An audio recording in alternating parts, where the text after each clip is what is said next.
तो प्यारे बच्चों, इस वीडियो में डिस्कस करेंगे डीओई की तरफ से प्रोवाइड किए गए क्लास 8 के लिए mission mathematics question of the day की वर्कशीट को, जो कि 1 सितंबर 2025 डेट के लिए है, दोनों मीडियम में एक साथ।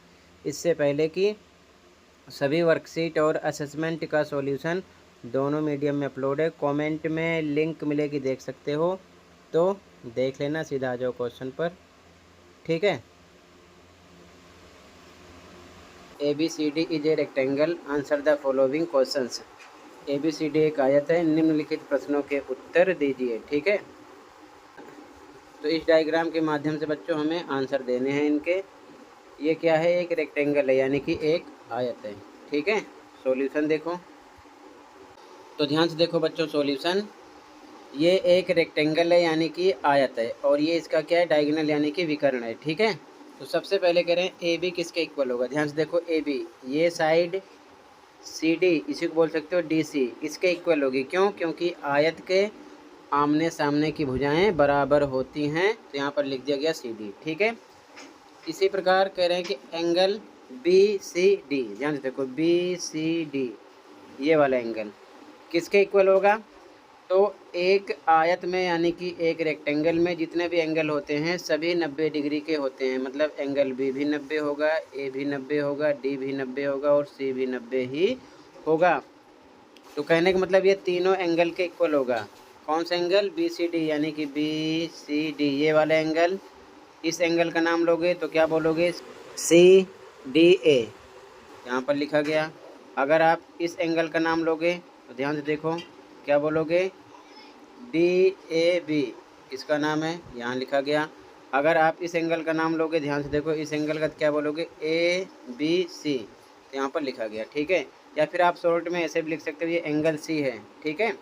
एंगल डी लिख सकते हो, कोमा एंगल ए लिख सकते हो इसको, फिर कोमा एंगल बी लिख सकते हो इसको, ठीक है। ये तीनों के इक्वल होगा, चाहो तो आप कोई एक लिख लो, आपकी मर्जी है, ठीक है। अगला क्वेश्चन में कह रहे हैं कि ए सी किसके इक्वल है? ए सी ये है आपका, ठीक है ना। ए सी ये क्या है? इसका विकर्ण है। तो एक आयत के दोनों विकर्ण इक्वल होते हैं, आपस में बराबर होते हैं, तो ये बी डी के इक्वल होगा, ठीक है। यहाँ पर बी डी लिखा गया, समझ गए। अगला 90 डिग्री का एंगल ए लिखा गया। क्यों लिखा गया? क्योंकि एक आयत में सभी एंगल 90 के होंगे, तो एंगल ए भी 90 होगा, बी सी डी चारों एंगल 90 90 के होंगे। तो आप कोई सा भी एंगल यहाँ पर लिख सकते हो, चाहे आप बी लिखो, चाहे सी, चाहे डी, चाहे ए, आपकी मर्जी है। तो कोई एक लिखना है, 90 का होगा, ठीक है। सभी 90 के होंगे। आगे एंगल बी ए डी ये वाला, इसमें कौन सा एंगल ऐसा प्लस करें कि 180 हो जाए? तो अगर आप इसको प्लस करोगे तब भी 180 हो जाएगा, अगर आप इसको प्लस करोगे इसके साथ तब भी 180 हो जाएगा, क्योंकि एक एंगल की वैल्यू 90 है, दो को मिलाने पर 180 अपने आप हो जाएगा। तो यहाँ पर हम एंगल ए में क्या जोड़ देंगे? एंगल, चाहे आप बी जोड़ो चाहे डी जोड़ो, आपकी मर्जी है, कोई एक जोड़ सकते हो। तो इसका नाम लिख दिया गया एंगल ए डी सी, ये वाला।